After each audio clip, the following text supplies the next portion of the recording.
Good afternoon, everyone. My name is DJ Wells, and you've tuned in to our weekly broadcast, our weekly webinar that we've come to call Coping with COVID.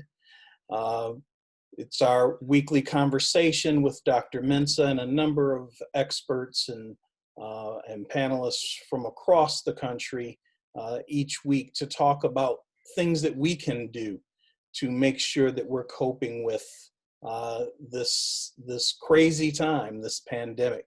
And this time has gotten just a little bit crazier lately. And those of you that joined us last week for our special broadcast on Friday, we've asked Dr. Karen Brown to come back and talk with us a little bit more about some of the things that we started to discuss last week.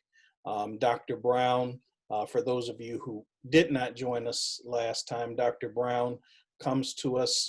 She's the owner, the co-founder, the originator of an organization called LINC International that helps people deal with a number of these types of difficult issues and concerns. She's also got a military background, and I know that has a significant impact on some of the things that she shared with us last time and that she's sure to share with us today. So we want to talk a little bit about how we're dealing with all of these multiple crises. Certainly the pandemic got us started, but we've now got this racial pandemic as it stands that we've been dealing with. And so we want to talk about how we manage through all of these things. As I want to say every week, I want to remind you this is an interactive activity. And so we encourage you, if you've got questions, to share those questions. Use the Q&A tab that's at the bottom of your screen there. We're going to let Dr. Mensah and Dr. Brown chat for about 45 minutes. And then after that, I'll come in and start sharing some of the questions that you are sharing with us. We want to make sure that we are addressing your questions and concerns as part of this conversation as well. And so with that, let's go ahead and turn things over to Dr. Mensah and Dr. Brown. Thanks to both of you for being with us. Dr. Mensah, take it away. Thank you, Mr. Wells. And Dr. Brown, thank you. We're quite ecstatic. Very pleased to have you back to talk further about some of the really, really important issues that are abounding. You know, so many of us right now are looking at the simplicity factor. In other words, we've got COVID, and then there's this whole socio-cultural thing that's going on.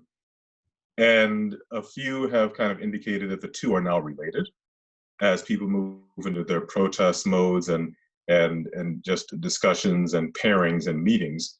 We're also increasing the capacity of spread of this COVID virus. And now we've got different outbreaks, different increases in the prevalence of this creature, as I always call it. But we're looking at the mental health effects as well. So not just body, but mind. And the two now are very intimately related, because the more stressed out any one person is, the more susceptible they are to immunologic disruption, meaning it's easier to get sick, plain and simple. Mental health and mental stress affects the body, and the body will in turn affect mental health. So that's why we're talking about all these issues today. And that's why we are very excited to hear your conversation, your discussion, coming from a very strict and orderly military background, one that's generational. Your father served this country admirably. You have served proudly. You now continue to serve in the capacity of a mental health specialist. And you've got a very interesting perspective that's multifaceted and multidimensional. We are really glad to have you, Dr. Karen Brown, and I'm going to let you take it away from here. Well, thank you so much for inviting me back after last week. You know, I realized and I recognized that there were some things that were said that could have been very, very controversial. And I don't shy away from controversy. at all. I think that, conversations, transparent conversations have to be had so that we can, we can come to a place where we can all understand what's going on with each of us, right? And so what international psychology actually talks about is understanding not just who I am, but trying to understand who you are.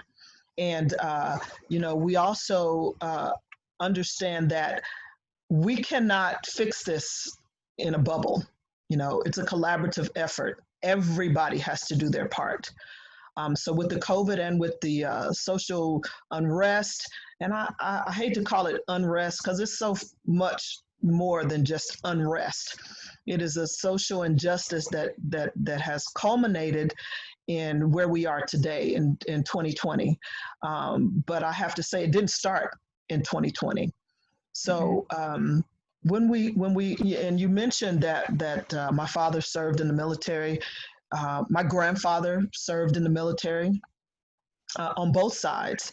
And so when I look at the rich history of just my family and their service to this country, I find it unconscionable to live in this 2020 world where Blacks and brown people are treated as less than citizens and sometimes less than human. And so we talk about, for LINC International, my company, we talk a lot about human rights, period. So we're very concerned and we're very committed and we're very dedicated to ensuring that human rights are basic rights, which then in turn inform human rights, which then in turn inform basic rights. So you can't get away from the basic rights of humans, regardless of what you look like, regardless of your gender, regardless of your sexual orientation, regardless of whatever, right? If you are walking this earth as a human being, there are some basic rights that should be afforded to you. And what we're seeing here in America looks like some of the places that we as Americans have denigrated in the past. Some of the, like we talk about North Korea and the atrocities that their governments have committed, but we're doing the same thing. Our government is if they're not actively doing these things, they are passively allowing them to happen.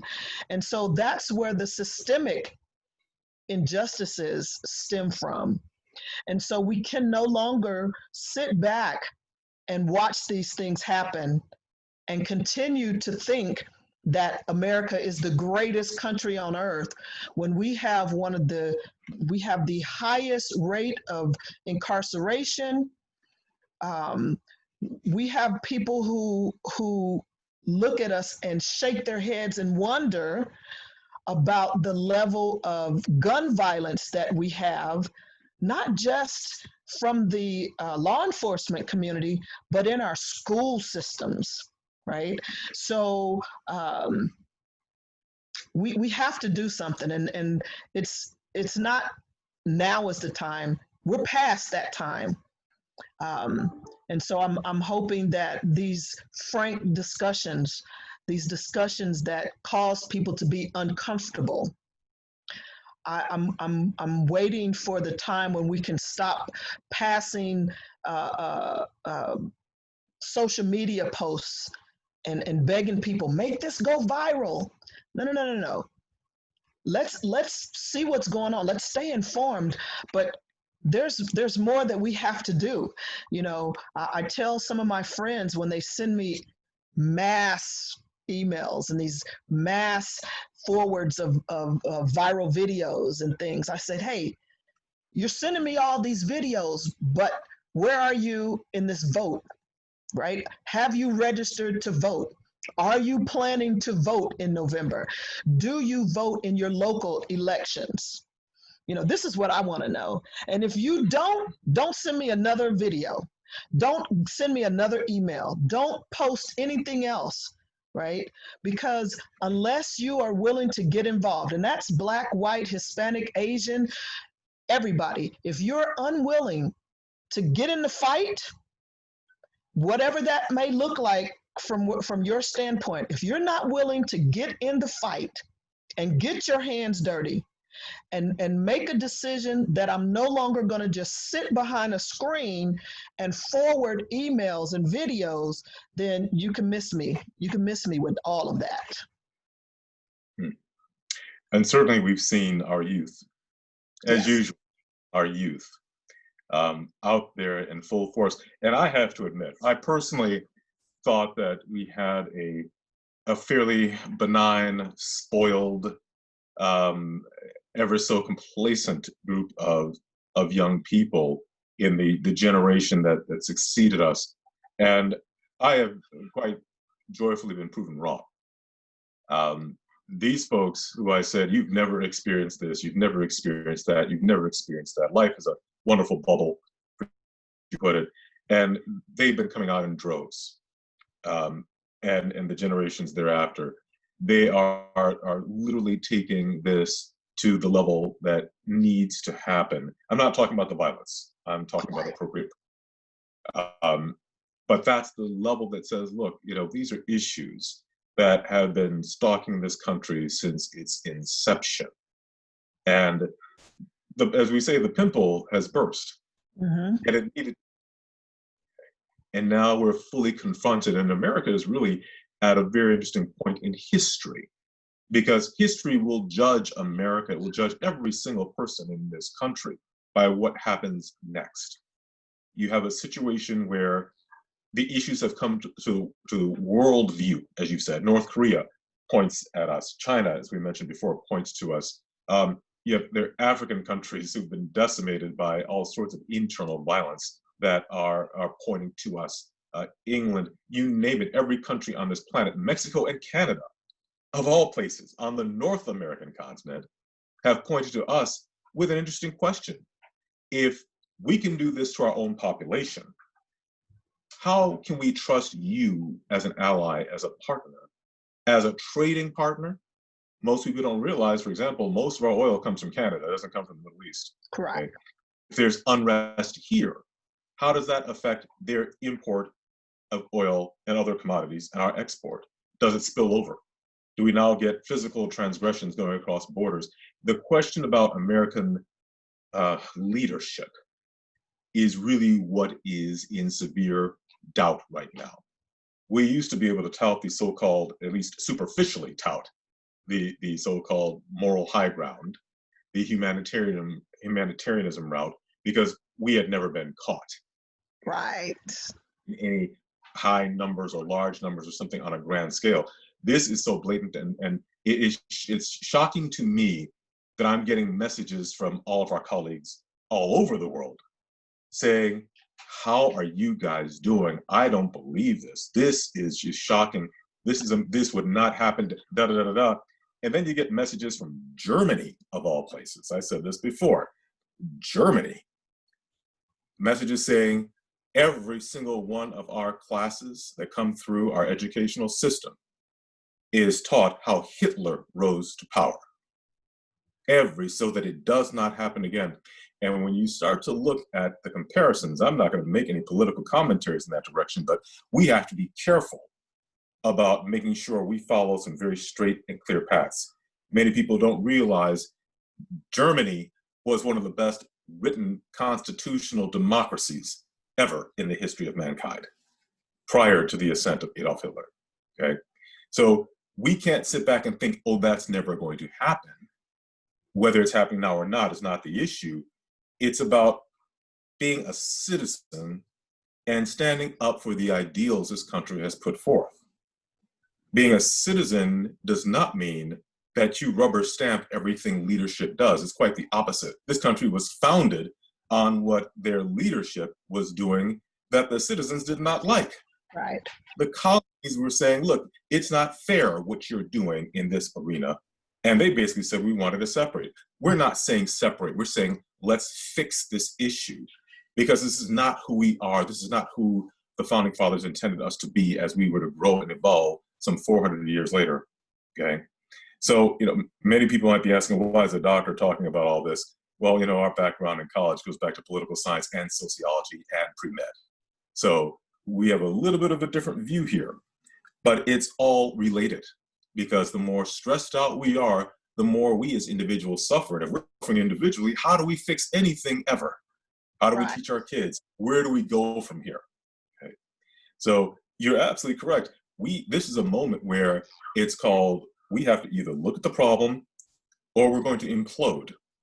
This is not about one versus the other. This is all of America. We're all Americans here. Mm-hmm. If we don't come together to work towards correction and change, eventually the question about our real survivability, whether it's on a global scale or a local scale, is going to be one that is very upfront and center for us. Yes, and I absolutely agree. We talk about, and again, this is not a political discourse, but there is a very prominent psychologist, Dr. Fatali Moghadam, who writes extensively about the radicalization of a people. And just recently, he wrote a book about the threat to democracy. And he talks about having very, very strong leadership and how that may look going one way or the other. I spoke to a gentleman who survived. His parents survived the Holocaust. And he told me, he said, I'm seeing some things that make me very uncomfortable. And I'm ready to leave America, a place that I thought was going to be somewhere that I would stay for the rest of my life. And he said, I love this country, but the way that it's shaping up to be, I'm very uncomfortable. And he said, and I can only imagine how you're feeling as a Black person. And I couldn't tell him, hey, I mean, what could I say to him? You're right. And here's the thing, we've been here before. We've been in this place exactly where we are. We've been here before. So when we talk about, a lot of people say, we're in a strange time and this is a new thing. After the advent of slavery, once slavery was over and it was on paper that, hey, the slaves are free, we went through a period called the Reconstruction Era. And during that period, Blacks advanced rapidly. And, some people don't realize that there were 14 former slaves who sat in Congress, the United States Congress. They were active members of Congress, 14 former slaves. And so things were looking very well for this United States of America. And let me go back a little bit because, a lot of people, they misconstrue what the Civil War was all about. They will tell you and they will teach in our schools that the Civil War was fought to free the slaves, which is not true. That is incorrect. It was simply fought because the South wanted to succeed from the nation, from the Union. And the North said, hey, listen, we've had this war with Britain and we've won our independence and we want to stay united. So the fact that you want to split up, it's going to weaken this entire experiment. And we don't want that. And oh, by the way, if we win, and when we win, we're going to release the slaves. Why? Not because they felt that not solely because they felt that slavery was wrong, because there were slaves in the North. There were Northerners who owned slaves. It wasn't just the Southerners. It became a situation where Blacks were considered to be useful, not just in as slaves, but they became soldiers. They became citizens, believe it or not. They were because the statute said in order to vote, you had to be male, you had to own property. So now these freed slaves, these slaves who had been freed, were owning property, and so they could vote, and they would swing the vote for the platform that the Republican Party at that time were running. The majority of the Blacks who were acting in a political position, they were Republicans. They were not Democrats. And so during this time, during this Reconstruction period, there were professors, there were Black professors, there were Black landowners, business owners, and like I said, they sat in Congress. They were lawyers, and legal representatives, and the whole nine. And so if you can imagine a Southern plantation owner whose entire livelihood has been completely upset and turned around, and the people that you once owned are now sitting in a position to vote against you and to operate on the same level that you're operating on. And of course, they couldn't have that. And so there was the emergence of what they called the Ku Klux Klan, right? And so, unfortunately, Abraham Lincoln was assassinated. The incoming president did not have the same understanding of what it meant to bring this nation together, right? So while he wanted the nation to come together, he completely disenfranchised these newly freed slaves. And he allowed those same landowners who had owned slaves, the same generals and politicians who were leading in the Confederate Union, to then join Congress and join the Northern cause with no consequences whatsoever. He welcomed them back to sit in seats and sit in places with no consequences to the fact that, not about them owning slaves, but the fact that they were instrumental in trying to tear the nation apart. He welcomed them back, which basically meant that now these Blacks who had been freed, they lost all of their gaining power. They lost the ability to go to this, whatever school they wanted to. They lost their homes. They lost their businesses. Why? Because these same Confederate generals, officers, and leaders in the Confederate cause now sat in Washington, D.C. as senators and congressmen, right? And they represented the same states, those same slave states, right? And so when they voted and when they made these rules, they made them to benefit themselves and not these newly freed Blacks, right? So this is where we're back to now. We're back in this situation where we as Blacks and other minorities have the ability, have the potentiality to do great and wonderful things. But because there are some who are uncomfortable with Blacks and minorities gaining a foothold in the political arena, in some of these military arenas, and even in entertainment, athletics, any area of life that you want to talk about. These people are uncomfortable with that, and so they maintain those same rules and regulatory guidelines that will oppress, marginalize, and otherwise throw up obstacles in the way of Blacks, Browns, and other minorities, or those that they feel are incapable or they're undesirables.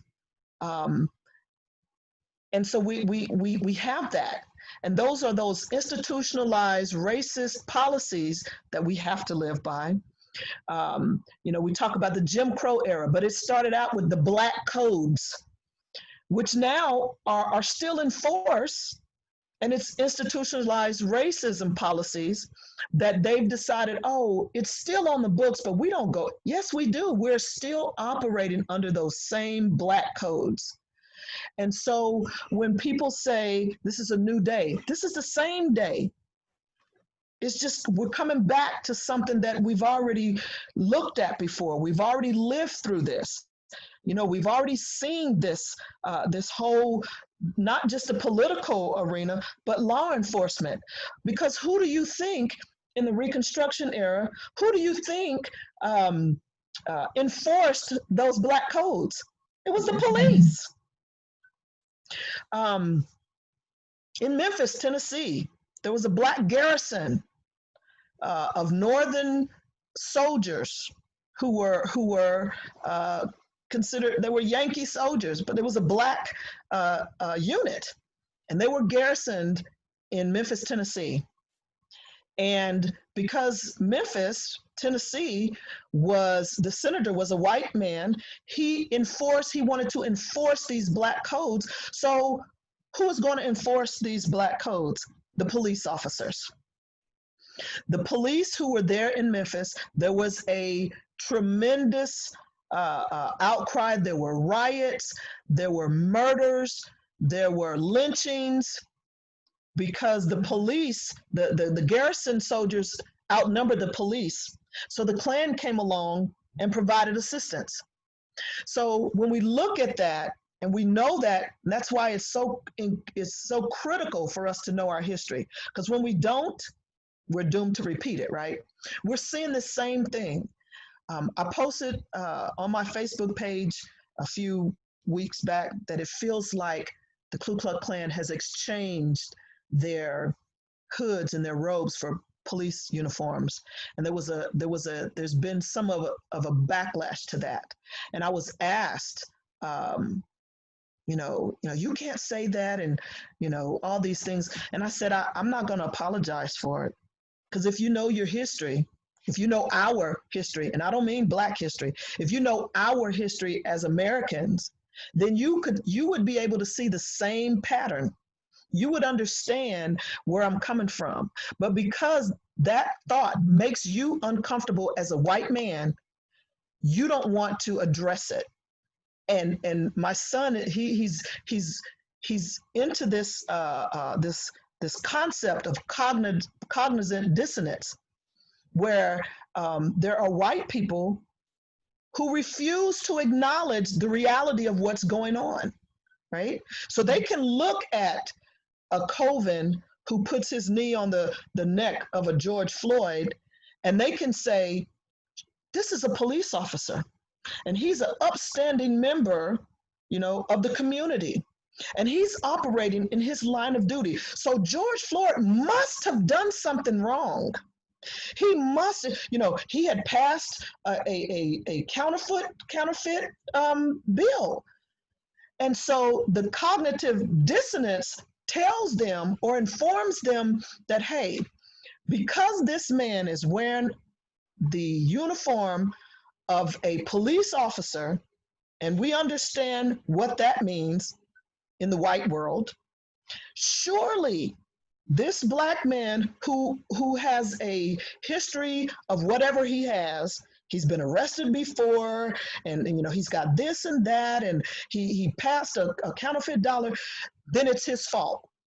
Because nobody who wears the uniform, right, could conscionably do something like this.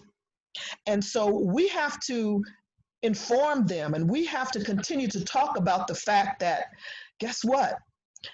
I don't care if he had passed a counterfeit bill.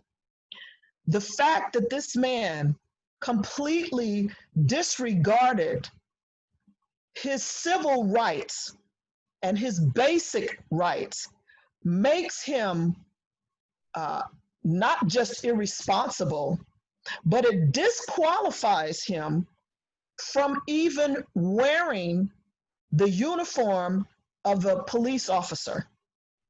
And so we have to recognize that we're seeing things from two complete separate perspectives. And never the twain shall meet, right? And so now we have some white people who say, I'm woke. I don't like that term. I'm woke. And I often say, don't be woke, just wake up, right? Look at what's really happening in front of your face, right? If you see something happening and every explanation says that it's this, then guess what? That's what it is. Don't try to justify what you see. You know, we always talk about the objectivity of it, you know, the subjectivity of it, and then how your experiences inform your perspective. So 15 people can see a knee on a neck. Objectively, they can see it. This is exactly what happened. But subjectively, and based on their past experiences, they will either justify what has happened or they will be outraged about what's happened. And then you have that very small number in the middle that says, well, I don't know what all happened, and you know, I'm not sure. And those are the ones that are so dangerous. Right? You can deal with those who say, hey, because of my past experience, this is how I see this, because you can talk to them and change their perspective by discussing it, right? Those that operate in cognitive dissonance, who say, well, you know, we don't know the whole story, those are the dangerous ones, because those are the ones who will turn a blind eye and justify, right, why they did or did not get involved. And I think we have so many people right now who are operating in cognitive dissonance. I know we're not talking a political thing, but I've had women who come to me and say, why don't you, vote Republican with Donald Trump? Look what he's doing for businesses, and look what he's doing for the military. And I'm confused. Because I'm saying to them, I don't know him personally to tell you whether I like him or dislike him, but just look at some of the policies. Let's not even go to the policies. Let's look at some of the things that he's a misogynist. He doesn't have any respect for you as a woman. He has even less respect for me as a Black woman. And they're able to justify that because it feeds into their understanding of what they want to do. Okay, I can kind of get past that. Because my business is going to be booming, right? I can kind of get past him saying these things about women and how he can treat women. I can kind of get past that because I'll never meet him.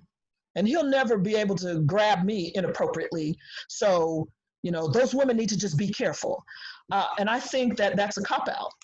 I think that when you show your character in one area, in several areas, you show your character. So these behaviors are not isolated incidents. These behaviors all build together to show your character. And we know that while we can modify your behavior, it takes it takes something very difficult to change character. There has to be some major event that occurs in your life to change your character. Well, so often it really has to be, to some level or another, personal for it to really take root. I shared with you before the story of my father, the late Reverend Albert W.Y. Mensah, and how when he first came to this country, and he was in discussion talking to the bishop of the Archdiocese of Chicago. Episcopalian priests can have children. Catholic priests, that's a little bit different. Episcopalian priests can't have kids, legitimately so. Yes. And when, it was mandatory for every priest to go through a process at that time. And they were all given $10. And they were told, you have to live on the street. In the Archdiocese of Chicago, you had to live on the streets of Chicago for 1 week. And you were given $10 and you had to survive. And my father told me the story of how he would go to different places, and he was not dressed as a priest, he was dressed as a disheveled man, and was ushered out rather quickly from site to site to site. A few people may have been nice, a few people generous, and most people just saw a blind eye, so to speak. And others were positively negative. And he told me that after the week was over, and it was dangerous because you could get killed, living in these slums, living in these areas where all the homeless were, or get hurt or stabbed or whatever have you. He would go back to these same places where he went before, now dressed as a priest. And he said, very different story. He walked up to a gentleman who was in charge of a hotel, and the man said, hello, Father, how are you? And my father said, I'm fine, how are you? He said, I'm doing well, what can I do for you? My dad said, do you remember me? Do you know who I am? He said, no, sir, I don't think we've ever met. He said, no, we met before. I was that bum that came in a week ago, and I asked you for some bread, and you threw me out. The man did not know what to say. He was shocked. And my father said that, the Archdiocese decided that they needed to go through so that they could truly understand how to help people in these categories. So when someone said, hey, we're hungry with food, don't have food, that rings internally. And, as I sat back and I said, it would be very interesting, we talk about sensitivity, cultural sensitivity. We live in an age where, and folks don't throw aspersions at me, but if you really want to understand, and I don't mean in general, I mean systematically, I think that part of an educational piece would be for all the departmental individuals who rule, who regulate, to go through a time period with appropriate makeup of different hues, appropriate prostheses of different hues, and to walk the streets as these other people and see what life is like, for you to be judged differently, attended to differently. I believe it was Oprah Winfrey who did an interesting little piece here where she took people with blue eyes and people with brown eyes and in her audience and literally treated them differently. And before the hour or two was up, you had the folks with the blue eyes very angry because they had been waiting around much longer. They didn't get the lovely treats that the brown-eyed people got, and so forth and so forth. It's different when you walk in those shoes. But, quite realistically, especially for those who are here to protect us, when they go through a process and they see what it's like for no other reason, they forget they're wearing makeup, but they don't understand why they're being treated so differently. Right. And in many cases, it could be extremely dangerous to do so. But that heartens a certain level of awareness that you can't just get from a reading or from a description or from, whatever have you. And please, folks, don't send thousands of emails about this and so forth or whatever have you. We're having a conversation because the words are true. Until you walk in those shoes, you really don't know what it's like. No man can ever say to a woman, gosh, having a baby is it kind of like having a really hard bowel movement? Okay. Right. No, you'll never know.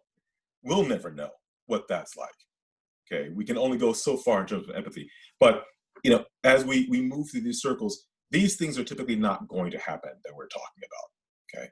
So as we're sitting back, now we've got this pandemic thing. We've got all this other discourse happening. And I want to share one other point that I want people to remember something.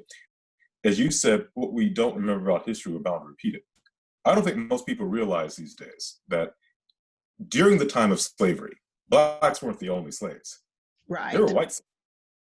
There were Chinese slaves. There were Asian slaves. There were slaves of every single color. Now, folks are sitting back saying, wait a minute, white slaves? I said, absolutely. See, whatever the system views as being convenient, those individuals are taken out. Indentured servants were there. People who had debts that could be bought, and many of them were white. There were black slaves, obviously. That's what we're talking about. I'm not trying to minimize the discussion around racism right now. I'm sharing that if we're not careful, things may slip out of the racial confines if it becomes convenient for a certain system that's now in place to minimize on individuals. It may be people who make less than $30,000 a year. What does that incorporate? Guess what? Most of America, white, black, pink, or green, does not make that kind of money, okay? So we have to be careful about institutionalized challenges. And folks, if we don't have a clear mind, if we can't see this for what it is because we're so stressed out, because we're so angry, because we're so moody, because we're disgruntled, and we can't think properly, then we make some very, very bad decisions, both at a local level, at a national level, or we sink into indifference, apathy, and just the propensity for self-survival, and not realizing that much of ourselves sit within the confines of what happens on a larger scale. We have to all participate. And the interesting question is, what if this were me? Okay. What if I'm the person who I can't get healthcare because of? Okay. What if, because I don't make X amount of money, I'm not going to be able to, my bills are going to be sky high, et cetera, et cetera. COVID, we had one person who survived COVID and received a $1.1 million bill from the hospital. $1.1 million. And this is not something, I've seen some interesting concepts around bills for the hospital that were, of course, hundreds of thousands of dollars following surgery and so forth and so forth. And joyfully, yes, Medicare is going to pay for it and da da da da. But let's ask an interesting question. Who feeds into Medicare? If we didn't have that bill, it wouldn't be an expense for Medicare to cover. If it weren't an expense for Medicare to cover, there wouldn't be so much talk about how we support Medicare. If we deal with it from the beginning and get ourselves as healthy as possible, then we don't have to pay for these enormous bills. And it's the little things people do. Look, if you're out there, congregating and traveling in areas where this pandemic is looming, you don't catch this thing, okay? You don't bring it home to mom or grandma. She doesn't get sick. She doesn't have to spend that time in the hospital where you're praying that she survives, and then somebody gets $1 million plus bill that ultimately all of us have to pay for. The ramifications of what we do, what we decide, and how we treat people. Many folks are sitting back saying, well, that's something I don't have to worry about. That's a poor person's disease. That's a minority disease. No, it is not. Because whoever gets affected, those hospital bills alone come back to all of us.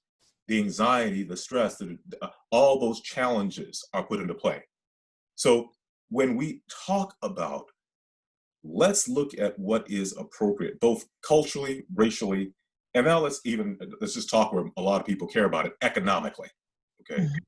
If you don't want to care about anything else, you care about your pocketbook, okay? Then let's be smart about how we spend money. Let's go in that direction for a moment, okay? Because what we do is trying to prevent these challenges from happening that don't overwhelm our hospital system and therefore don't overwhelm our economic system, because we've already seen collapse can happen. Yes. When this whole thing came across, the whole world was shutting down. The economy that so many people care about was closed functionally, okay? And this was just an initial 3 months. We've already seen China, one city in China, having to redo this process. They've shut down, okay? So this is not a simple construct. It is not a racial construct. It is a construct where if we don't pay attention as citizens, whether we're rich or poor or whatever have you, black, white, pink, green, we're all going to pay for it. Now, we superimpose on this the whole concept of racial divide, of ethnic challenge, and we sit down and we minimize folks, and we do all these other things. You know, it is all interrelated. It is tied together. We cannot. It is not. Some people would say it's quite a coincidence that we have a pandemic upon social unrest, and it is not actually. Okay, I'm not going to get religious here with folks, but the universe is a very interesting way of saying, let me tell you what could happen to you if you're not careful. Okay, remember there was the bubonic plague at one point in time on this planet that did kill millions of people. Yes. And they didn't have what we have. This virus mutates. It's mutated more than 37 times since it started here in the United States. Okay, could this turn into, in November, another bubonic plague? Not likely, but it could possibly move into a more virulent state, meaning it could cause greater damage. Most experts believe it won't. But here's the warning sign that wonderful Mother Nature gives us, right? It says, here is a problem at this level. If you don't handle it, things can get worse. Things get far worse. And if you want to sit back and say, well, we've got all these other things going on, it doesn't really affect me, why should I care? Then what happens when it is you? When we look back in history, folks, there have been Black folks in different cultures around the world who've had white slaves, Jewish slaves, Egyptian slaves, all sorts of slaves who've discolored entire nations in terms of the population. There isn't anyone who is truly innocent, but there is timing. And people have grown out in many ways of these behaviors, these thoughts, these ideas. We are in a place where it is now time for us to move beyond that as well. Okay, we still sit in this misinformed construct that we've got folks who can be marginalized, who can be minimized because maybe they're not the majority, but my goodness, really? We're all intertwined. If you please do not understand that, you're sadly mistaken. You cannot sit back. I had a team meeting today or yesterday at work, and I said, okay, look, we're going to make sure that we handle things in a certain way because of COVID and keeping folks, you know, where they need to be and so forth. And, you know, there are folks who had conversations about, well, you know, they've been everywhere and they've been doing this and they've been out there. And my first thought was, what you've been doing is not paying attention that you are in a high risk category. And if it's not you who could end up in the hospital, it could be somebody else. Okay. A lot of us are hanging out there and doing whatever we want to do for whatever reasons. This pandemic is not done. It's not even through the first phase. And we're seeing new starts in different places. And when you start thinking, if you hold on to the mentality, and here's the commonality of it's not me, and therefore I really don't need to worry about it. I don't need to care about it. Whether it is the pandemic or whether it is the racial divide, you are sadly mistaken. Because what you slip by or let slip by may come to affect, if not you, maybe one of your children at some point in time, okay? Or another family member, okay? It is division that weakens us, yes. Not just as a country, but as a globe, as an entire planet. It is the division that weakens us. If you would imagine where we could be in terms of solving this crisis of COVID, if we had global cooperation, if we had sharing of science and technologies, we might even be able to say we have a cure by Christmas, okay, with all the scientists working together. But we've got divide, we've got challenges, and it's perpetuating itself. And we've been given another challenge to overcome as a human species. And that challenge involves melanocyte production, okay? The yes. Hue of one's skin. When this all started, we had an epic rise in gun sales, and guess who were there for? The rise in gun sales were for the Asians in the United States of America. They were afraid. The Chinese, San Francisco, huge spike, because they were afraid of racial unrest. Folks, these people are tried and true, proven to have helped build this country, literally, the railroad system, okay? Interesting program we were watching, I think it's called Warrior, talking about the racial challenge during the days of construction in San Francisco. Yes. Ignorant me, I did not know, I did not understand, but I began to feel what these individuals were going through. And you sit down and you say, Shazam, really? You know, we thought they had it easy. We thought this, we thought that. Wrong. Wrong. Okay? Wrong, big time. Okay? Dr. Mensah, if I can jump in here, there's a couple of questions and comments that folks are making that are actually quite pertinent to the direction of the discussion right now.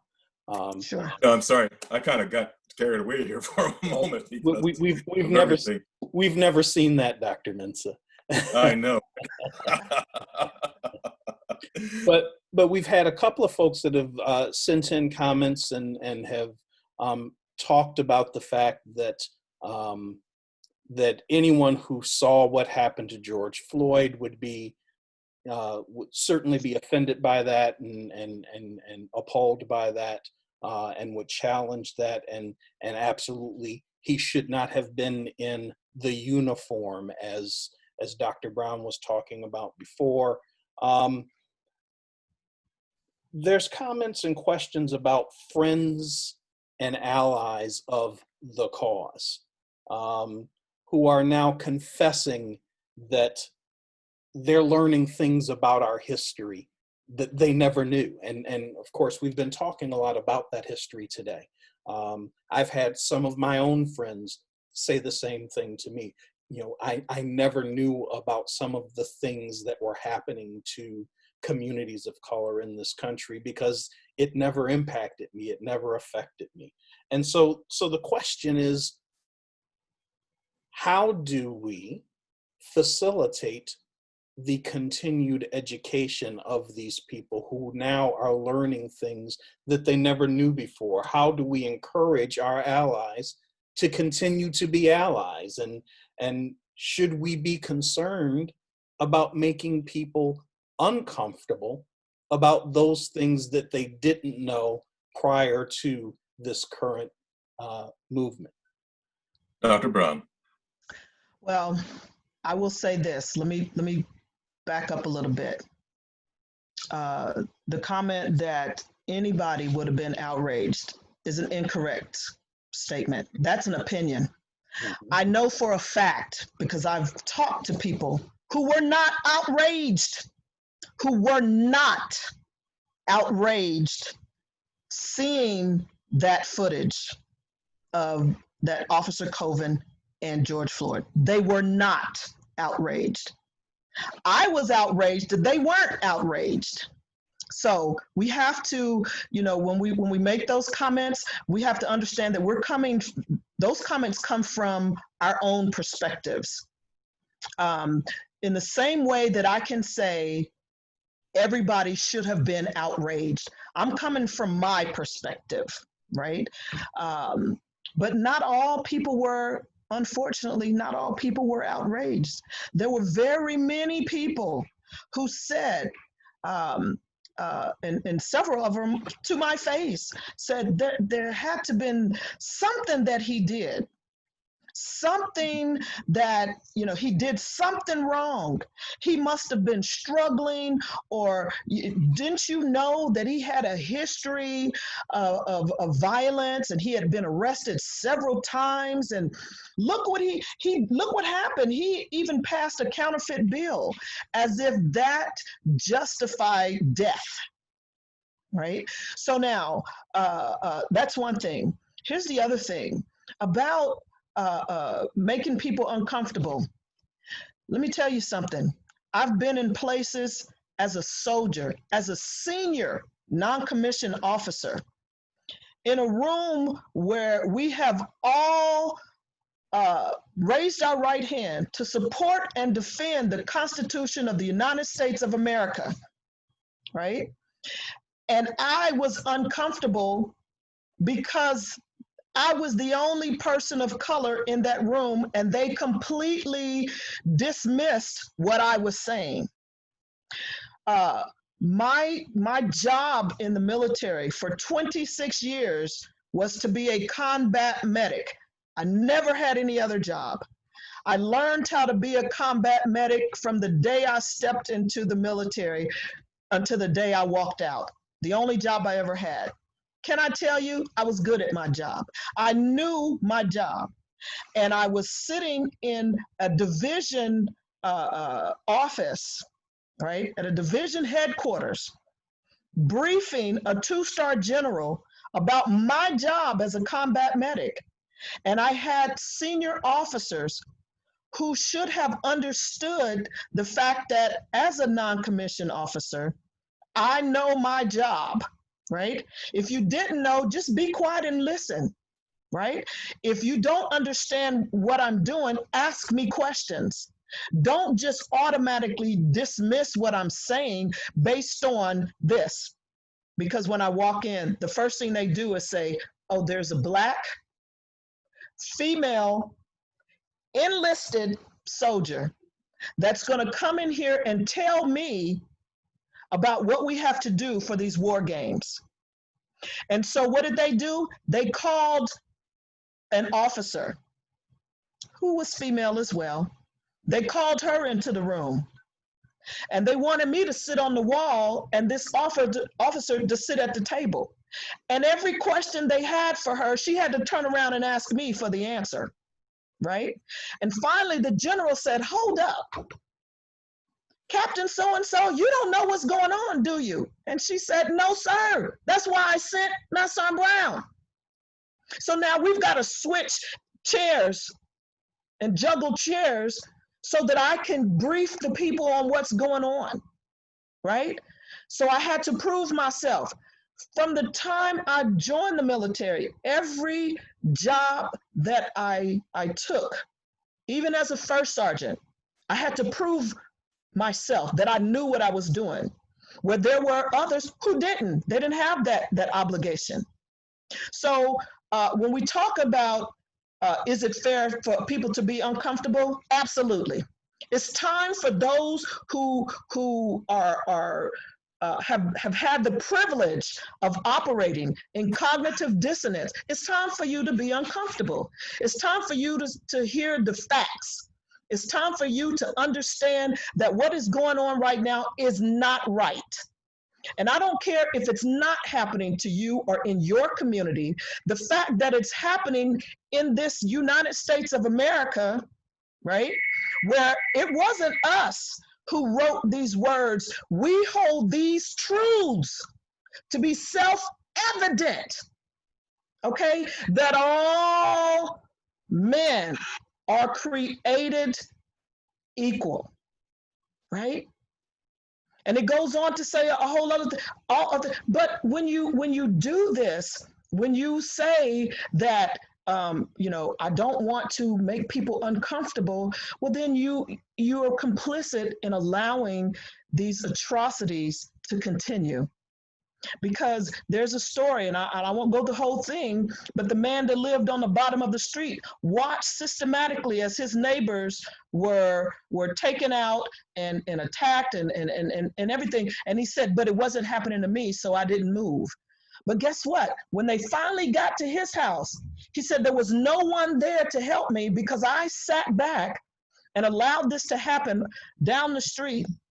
And now that it's my turn to be taken away, there's nobody here to help me. We are our brothers and our sisters' keeper. And Dr. Mensah, you talked about us being intertwined. We were created to work collaboratively. We always talk about man is not an island unto himself, right? And so it is incredibly important for us to understand that we have to work together. This is not, like you said, this is not a Black issue. It's not a white issue. It's a human rights issue, right? And let me just say this. I'm looking at some of these comments, and somebody said, oh yeah, nah, don't worry about it. That's what officers do to enlisted. You are operating in cognitive dissonance. You are missing the point. We are very clear about the way that officers treat enlisted. That does not take away from the fact that it was wrong. So let's not make it okay because it happens all over the place.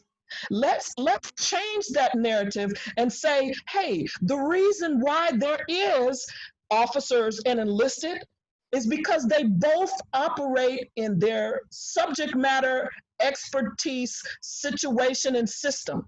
There's a reason why you have non-commissioned officers. There's a reason why you have a first sergeant and a commander.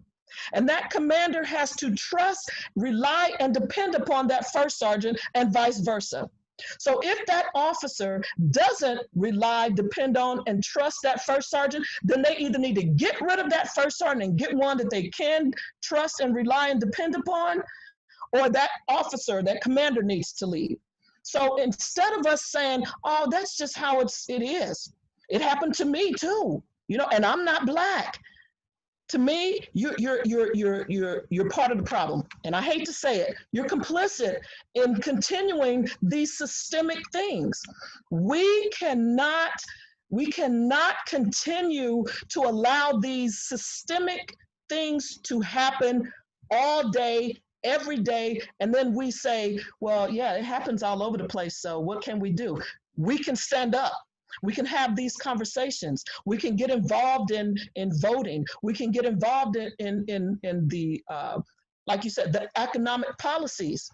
We have the right to be heard, whether we're talking about an enlisted soldier, whether we're talking about the Black community, whether we're talking about Mexicans in this wall, whether we're talking about LGBTQIA. We have the right to be heard. Why?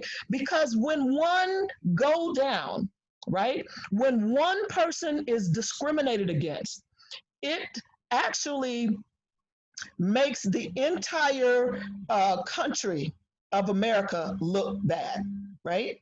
So when I do something that's illegal in the military, they don't look at Mensah Brown.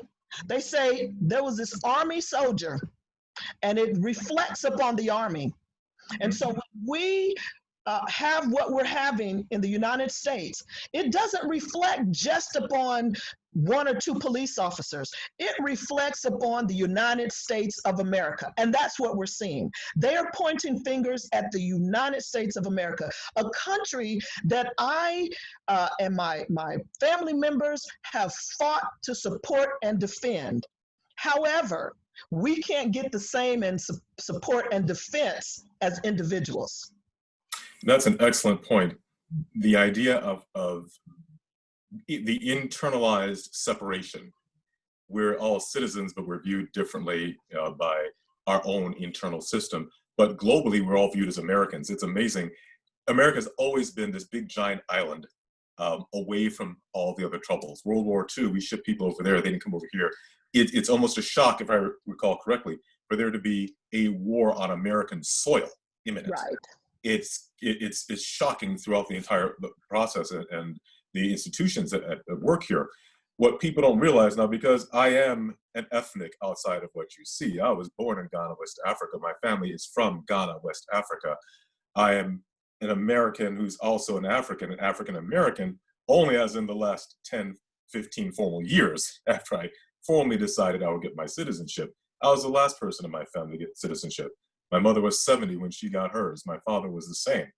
But I did so for a reason, because it was time to leave that separatist philosophy of African versus American behind and look to help as a citizen of the United States, to do our best to help everyone. We were doing that already, but we were holding on to a different past here for a reason. Now, I say that because my colleagues globally, whether they are in Nigeria, whether they're in Ghana, whether they're in Australia, whether they're in New Zealand, whether they're in China, whether they're in Singapore, wherever they are, we are all talking. And it fascinates me that in the discussion about, moving just a little bit back to medicine here, in the discussion of COVID, for example, no one's talking about the fact that the early antibody testing that led to successful antibody tests were spearheaded by Nigerians, okay? Nigerians, get this, Nigerians working with the Germans, okay? And when we start talking about, okay, well now, what's in it for Nigeria? Nigeria didn't sit back and say, well, we don't have any cases of COVID. Look at the map. Most of the African continent is not riddled with COVID. There are cases, but not like everywhere else. but we look at the world as one global unit. What goes around is going to come around sooner or later. Right. If we're going to communicate, but we have to acknowledge these folks said, all right, we're jumping in this with you as a global community. Okay. Those in Singapore, those in Australia, all these folks did the same, those in Britain. But we sit back and we start to have our own separatist attitude internally when the rest of the world is putting us to shame. Yes. It is cooperating as much as possible globally. And I know people are going to say, well, China's doing this and so forth. But for the most part, here's where we talk about the scientists in the world. The scientists in the world are not playing that game. The scientists are all talking behind the scenes from everywhere. Yes. I know, we're part of that dialogue. And it's about how do we help the human condition? Nobody's saying, well, the poor people are this and the wealthy people are this and blah, blah, blah, blah, blah.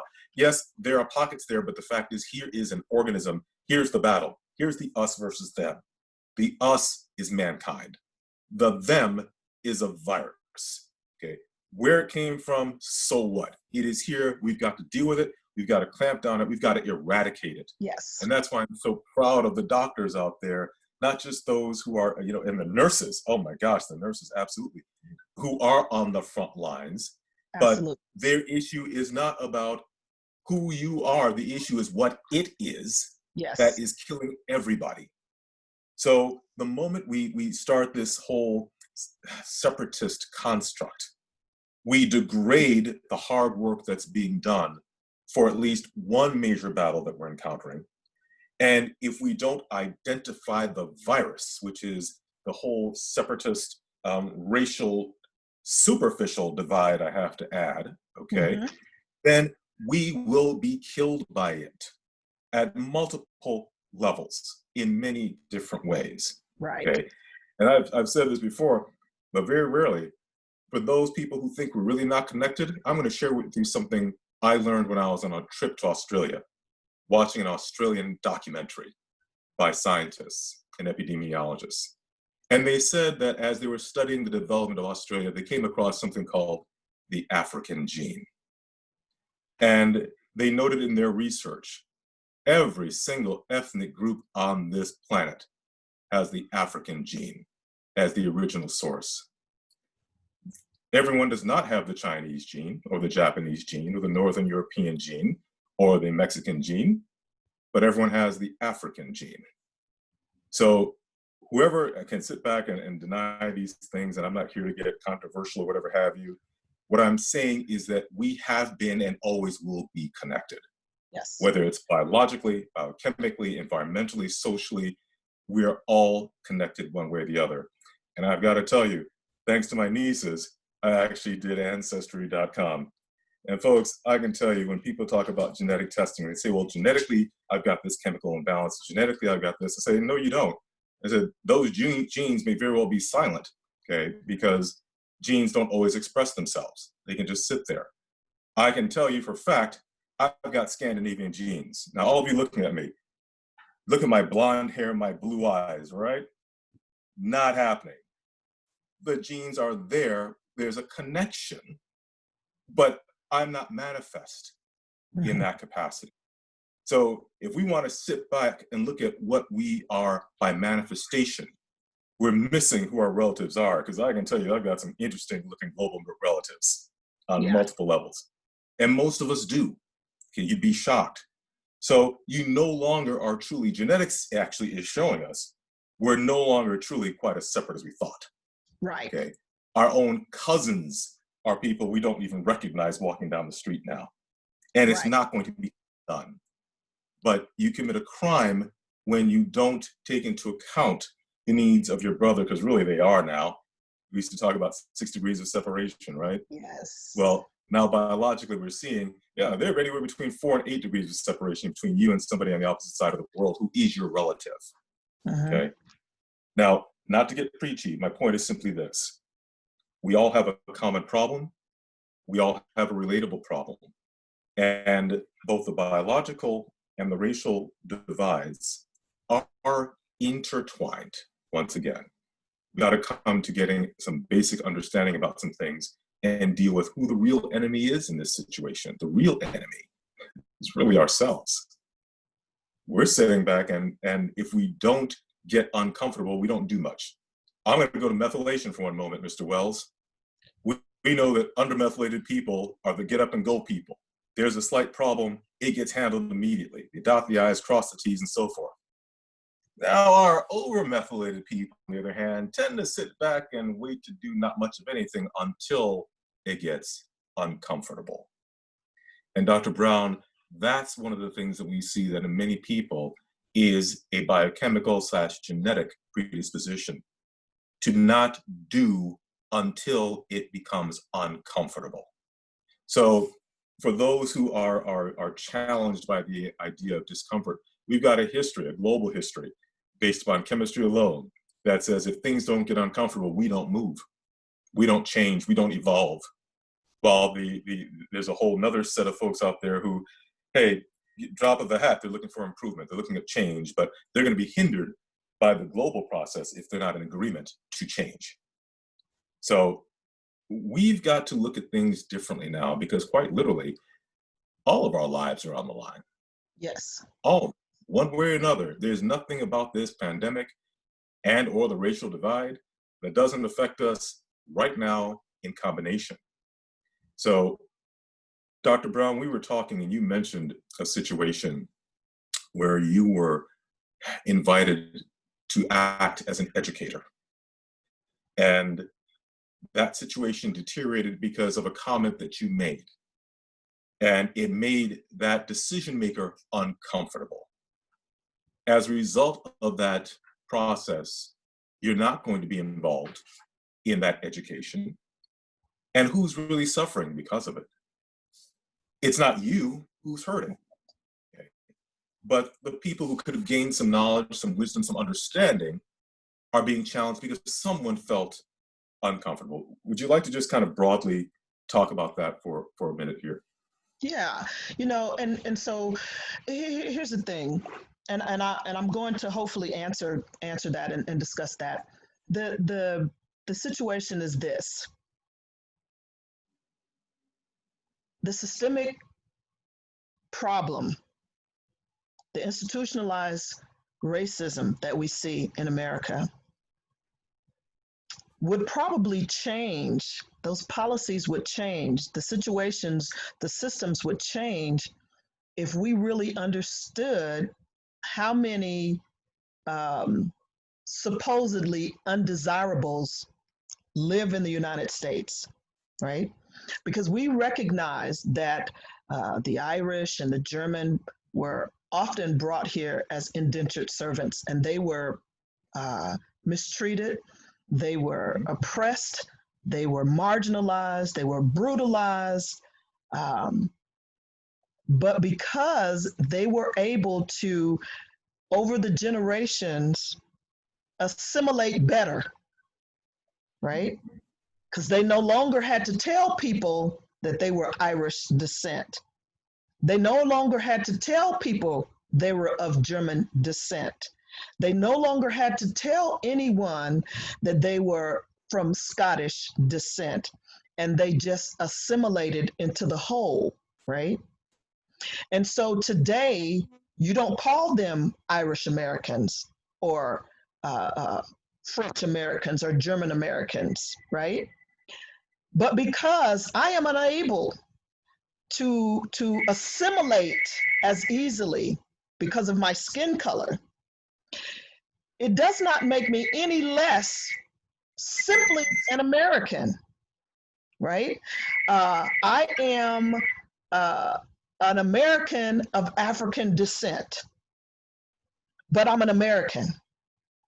And if you didn't see this brown melanin, and I think I showed you my daughter who has none, she doesn't have melanin in her skin, right? If someone said, oh, wow, there are no more Black people, or there are no more Germans in America, there are no more French people in America, there are no more Irish in America, you would be wrong, because there are many, many, many people here of Irish descent and of German descent and of African descent. let me ask you this question. People who are born and raised in South Africa, who are white and come to the United States and get American citizenship, are they still African American? What are they, right? And so I say all this to say this. When this situation occurred, because the comment was this, it feels like the Ku Klux Klan has exchanged their robes and their hoods for police uniforms. That comment disqualified me, according to this person, to provide a set of instructions for a community that needs this instruction, these training modules. And so this person told me, you put me in a bind. No, I didn't. I did not put you in a bind. You made a decision because you were uncomfortable with what I said, which is going to cause you to have to either look at what's happening, because now here's the thing. This is the same person who had told me when I first came into this position, I thought all of these police officers were good police officers, but I found that to be false, and I ended up having to fire a few of them. But by the same token, now you're very uncomfortable for me stating something that you yourself found to be absolutely true. Whether they were, members of the Klan or whatever they were undesirable to be in a police officer uniform by your decision and your firing decision. But at the same time, because now you have to look at, this comment and, oh, wait a minute, I feel kind of uncomfortable. Understanding that I've come to that conclusion based on what I have seen, what I have experienced, and what I know to be true, right? And you're absolutely right. I'm not missing out. I am not missing out. The people who are missing out on this conversation and this training are those who probably need it the most.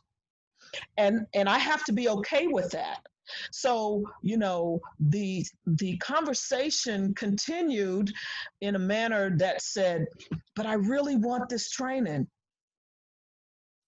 I don't know what to tell you. Right? Because you've made a decision now that either you have to go back on or stand by it. The choice is yours. We all make choices. When I posted that, guess what? I meant it and I own it and I won't apologize for it. Right? And if that causes you to be so uncomfortable to where you feel like I am no longer viable as an instructor for this particular conversation, then so be it. Because the reality is not going to change. That there are very well some Klansmen who are wearing police uniforms. There are some who are white supremacists that wear the military uniform. We know this to be a fact, right? And it's been proven that it's a fact. We know that there are people who are complicit in Klan policies that sit in on boards that wear suits and ties. This is not something that's so far-fetched that you can't get past this as a truth. But again, these types of comments are making people very uncomfortable. We don't want you to be controversial, Dr. Brown. We just want you to come in and teach. Well, I am going to teach what I teach. And if me being what you believe to be controversial, right, and not, because we're talking about making a change. How does change occur? It's not going to come from you sitting in a 1-hour class or a 2-hour block of instructions. You know how change is going to be made? Is when you allow your perspectives, when you allow your mindset, when you are willing to look at a different perspective, when you are willing to see yourselves in someone else's shoes, when you are willing to see past your experiences, when you are willing to understand the next person's issues and challenges and obstacles, right? That's where it changes. The change is internal.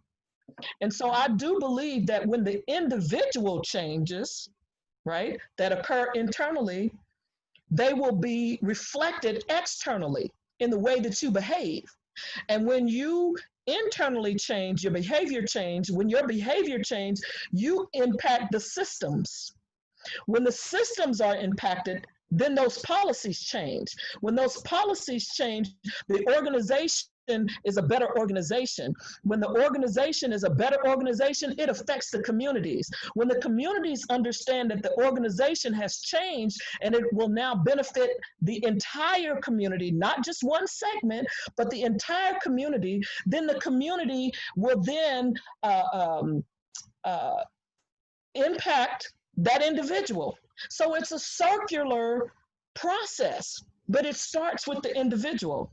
And when you stop the individual from making an internal change, you've completely disrupted this circle, and we stop right here at the individual. So the systems don't change, the organizations don't change, and the communities don't change because you've stopped. You made a decision to stop the process at the individual level. If I can point out that we've had such a wonderful conversation, and we've been going at it for nearly an hour and a half now. And we've still got a few questions, but we're about to run out of time. Dr. Brown, can we ask you to come back and join us again next week so that we can continue this conversation? It's been so enlightening, and I think some of these questions that have been posed about the pandemic, about some of the collective mental health concerns that were expressed at the very beginning of this broadcast, I think they're all important, and we want to answer them. So, Dr. Brown, if you're available, we'd love to have you back next week to continue this conversation. I'd be honored. Well, then Thank you so much, Dr. I was going to say, Dr. Mensah, do you have any closing comments before we wrap up for this week? I do. We're going to get more into the integrative piece of this in our next discussion with Dr. Brown. I think there's some very important foundational constructs that needed to be laid and discussed in segment 1, that we're going to call it. Underlying all of this, folks, we get back to some very basic things. We're all getting stressed. We're all anxious. We are all trying to figure out, we're just starting to try to climb back into something that looks like a reasonable economy here in the United States, okay? Underlying all that, we talk about safety, and now let's talk about what we do, which is chemistry, all right? So please, the world may look like it's opening up, just remember it is not yet safe. We're going out and playing in the streets, but the cars are still running rampant without stoplights, and those cars are the viruses we're concerned about here. So continue to take your supplements, right? I've said it in quite a few of our discussions. For you adults out there, the general policy is, from the Mensah Medical side of it, vitamin C, that's your big boy, somewhere around 6,000 milligrams of vitamin C daily for the next several months. Zinc, about 80 to 100 milligrams for you adults out there, zinc picolinate. If those are the only two things you can afford or can get a hold of, those are the two most important. Honorable mentions go to vitamin D, but for adults, the third most important actually is melatonin. And yes, it's used to help most people sleep, but melatonin is a powerful antioxidant and anti-inflammatory agent, and it's also key in the process of how the COVID works. Okay, it is key in stopping some of that inflammation. So melatonin at only 0.5, that is half a milligram to 1 milligram. Those are the 3 to 4 big people, boys or girls, however you want to define it, that everyone should be on right now. Don't take it lightly, especially as people are going out and about. And that's enough of my verbosity for this point in time, Mr. Wells. Dr. Brown, thank you so much. Mr. Wells, thank you very much. And Mr. Wells, our concluding remarks, please. Absolutely. Thank you, Dr. Mensah, and again, thank you, Dr. Brown. And thanks to all of our viewers who spent some time with us today. We hope you've found this conversation enlightening and as exciting and important as we have. And again, we will continue this conversation next week.